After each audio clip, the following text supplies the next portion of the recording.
Hello everybody and welcome. In this video I'm going to show you how to perform soft reset for your earbuds Sony.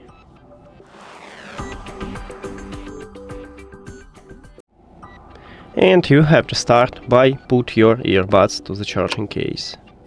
Now you can close the case or do not close it, it's not important. The most important that right now your earbuds are disconnected from your phone, and we can see it at the device list right here. If you have Apple device, you will see that no connection, and if you have Android, these earbuds will move from my devices to supported devices, I guess.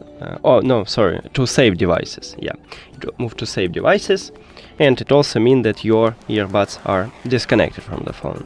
Then we just remove it from the charging case, and your earbuds will reconnect to your phone.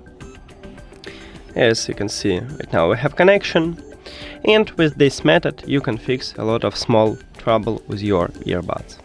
That's it. Thank you for watching this video. If you found it helpful, please consider subscribing to the channel and leave the like on the video. See you later.